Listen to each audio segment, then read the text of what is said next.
Pressure কুকারে 15 মিনিটে গরুর মাংস রান্নার রেসিপি নিয়ে হাজির হয়ে গেলাম। আসসালামু আলাইকুম, কেমন আছেন সবাই? আশা করছি আল্লাহর রহমতে সবাই অনেক অনেক ভালো আছেন। আমি আলহামদুলিল্লাহ ভালো আছি। লাইফস্টাইল অফ রিমা চ্যানেলে আপনাদেরকে আরেকবার স্বাগত জানাই। আজকে আপনাদের সাথে শেয়ার করব প্রেসার কুকারে ঝটপট গরুর মাংস রান্না। যে কোনো মেহমান যখন হঠাৎ করে বাসায় চলে আসে তখন আমরা এভাবে ঝটপট রান্নাটা করে নিতে পারি। এখানে আমি প্রথমে 1.5 কেজি মাংস খুব সুন্দর করে ধুয়ে প্রেসার কুকারে নিয়ে নিয়েছি। এখন আমি এখানে সব ধরনের মশলা অ্যাড করব মাংসের সাথে। বিশেষ করে আমরা যারা সিলিন্ডার ব্যবহার করি আমরা কিন্তু এভাবে চাইলে ঝটপট মাংসটা প্রেসার কুকারে রান্না করে নিতে পারি। এতে করে আমাদের সময়ও কম লাগবে, গ্যাসটাও বেঁচে যাবে। এখন আমি এখানে দিয়ে দিয়েছি 1.5 চামচ রসুন বাটা, দিয়ে দিচ্ছি 1.5 চামচ আদা বাটা। আপনারা চাইলে আগে থেকে মশলাটা কষিয়ে রান্না করতে পারেন, আমি মশলাটা কষিয়ে রান্না করছি না।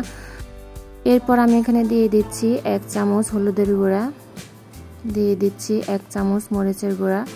আমি আরও একটু সামান্য বাড়িয়ে দিব, ঝালটা একটু বাড়িয়ে দিচ্ছি আমি। এরপর আমি এখানে দিয়ে দিচ্ছি 1 চামচ জিরার গুঁড়া, দিয়ে দেব 1 চামচ গরম মশলার গুঁড়া।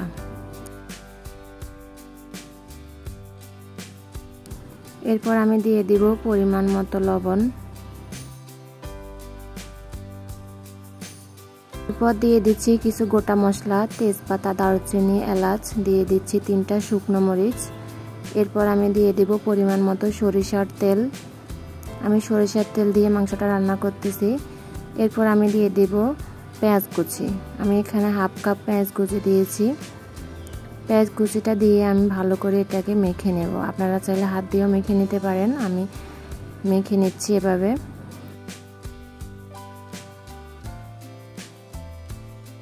এটা খুব সুন্দর করে মাখানো হয়ে গেছে। এখন আমি চুলাটা ধরিয়ে দেব, ধরিয়ে অনবরত নেড়েচেড়ে এটাকে ভালোভাবে কষিয়ে নেব।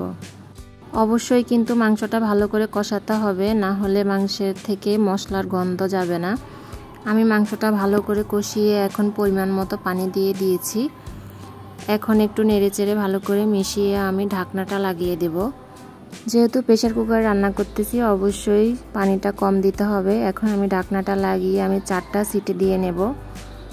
এই যে আমি সিটি দিয়ে ঢাকনাটা খুলে আপনাদেরকে দেখাচ্ছি।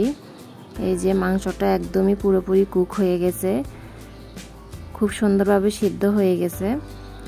এখন আমি আরেকটা পাতিলে ঢেলে নেব। উপরে তেল খুব সুন্দর করে বেশি উঠেছে। আমার মাংসটা একদমই রান্না হয়ে গেছে। খুবই কম সময়ে আমি মাংসটা রান্না করে ফেলেছি। ভিডিওটি দেখতে দেখতে যারা এ পর্যন্ত চলে এসেছেন তাদেরকে জানাই অসংখ্য অসংখ্য ধন্যবাদ। আমার ভিডিওটি কেমন লেগেছে অবশ্যই কমেন্টে জানাবেন, ভালো লাগলে একটা লাইক দিয়ে দিবেন। আজকের মতো আমি রিমা এখানে বিদায় নিচ্ছি। সবাই ভালো থাকবেন। আসসালামু আলাইকুম, আল্লাহ হাফেজ।